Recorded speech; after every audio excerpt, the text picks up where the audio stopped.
back in the Chevy and we're headed up for some firewood. It's not exactly perfect firewood weather, but a guy can always use a bit more firewood, so why not? Let's go see what we can find. I got my eye on one down here. I'll just take this old little skidder trail down. I got this Chevy here, and this thing's only two-wheel drive. It's got a nice set of Falcon tires on it. I got them aired down. I'm down at like 20 or 25 psi, and it really makes a difference when you're trying to get adventurous in your two-wheel drive.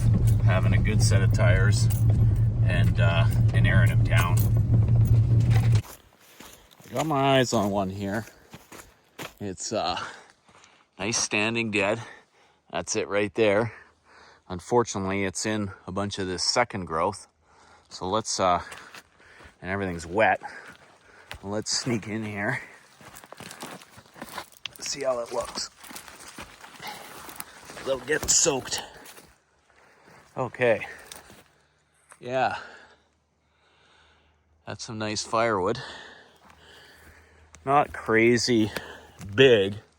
Probably only about, that's kind of misshapen here at the base, but probably 18 inches at the base, but it's what you would call red dead. So it's dead long enough, but it's still turning red. So could be perfect. If they sit too long, they start to rot. So we may take a little nibble on this one and see how it looks. So I have to fall it in here.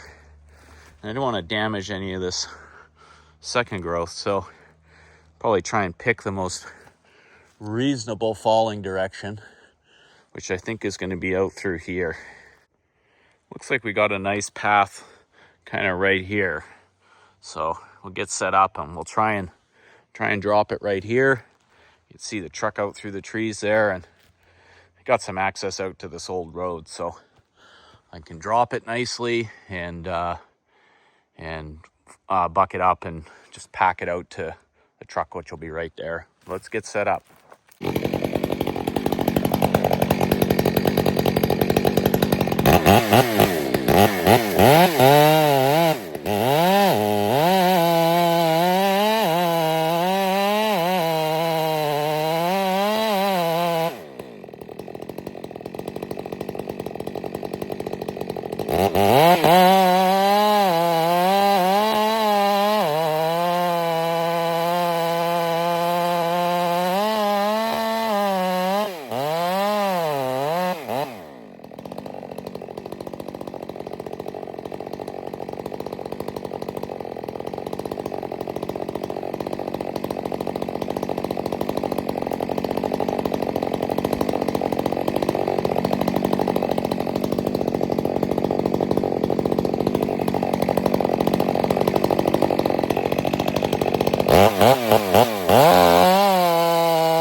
So I'm being a little careful here because I actually had quite a bit of a back lean and kind of a funny shape. So just really taking my time and making sure that my hinge wood's going to be parallel and that I don't take too much and I can get my wedges in, really start to force this one over.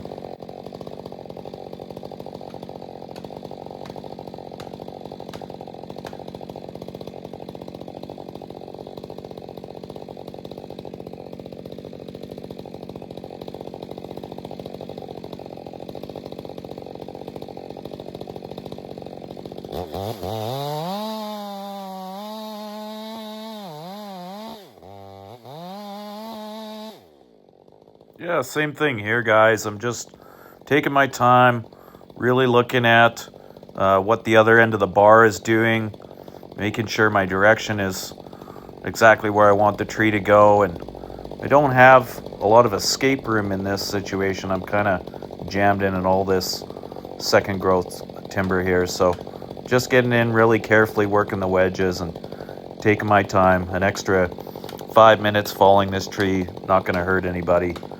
I'm not in a rush. So get going with the wedges here, and I'm watching and making sure that I'm taking that back lean out of it.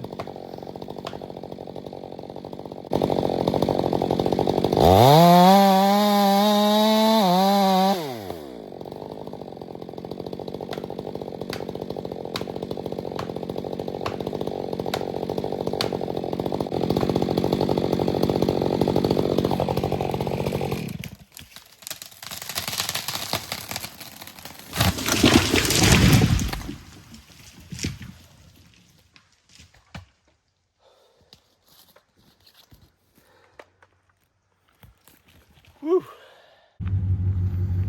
Okay, back the truck in here.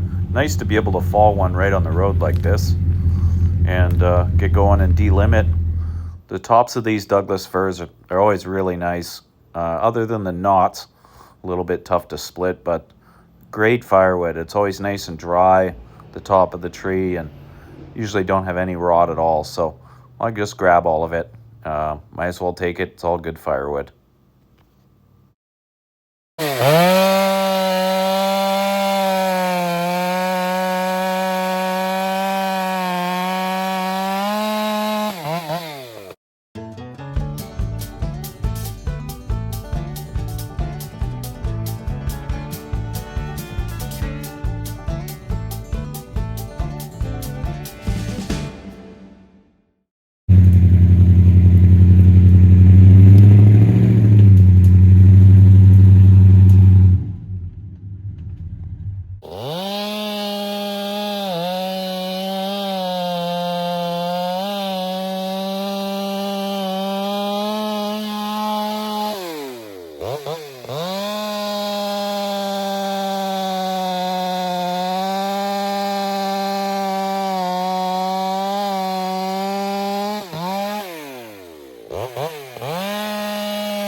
All right, Silverado's loaded up.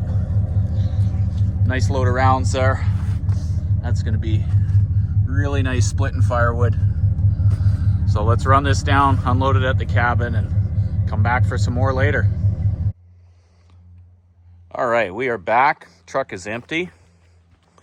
And we're back, and we're gonna grab the rest of this. We got a half dozen rounds there. And I'd like to drag that last big chunk. I'd like to grab that and just winch it out of here. It's still pretty big. It's probably 1,000 pounds, 1,200 pounds. So let's get rigged up. Okay, rigged up on the end of this log here. Got my nice Wesco wire rope sling, cheap shackle, bowline on the end here. Probably runs out about, I don't know, 60, 70 feet down to a tree over there and over to the back of the truck. So let's give this thing a yank and see if we can drag it out to the road. Pretty handy to be able to just grab the length like this and really quickly and easily winch it out to the truck. You know, to do this in real time probably took me 3 minutes to do it. Nice opportunity here, a nice clean fir to just let the 462 eat. Nice sharp chain and really chews through the fir.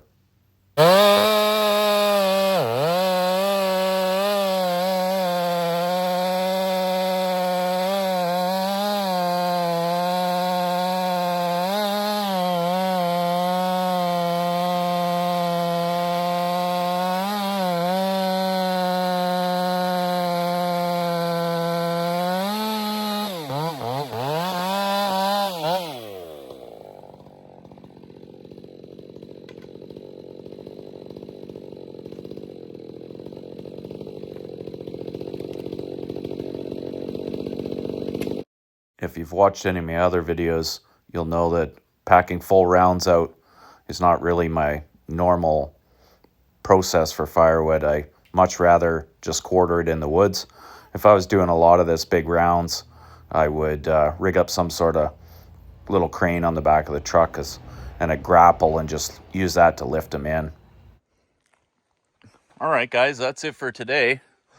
So this is my second load, and I'm pretty sure if I had quartered that and split it, that I would have fit the entire tree in one load. Just goes to show you how inefficient it is to pack out the rounds. They just don't pack into the truck the same way that smaller pieces do. But anyhow, got that all cleaned up. Nice load of firewood. Pretty good day. Well, let's head back to the house and find some dinner. Thanks for watching.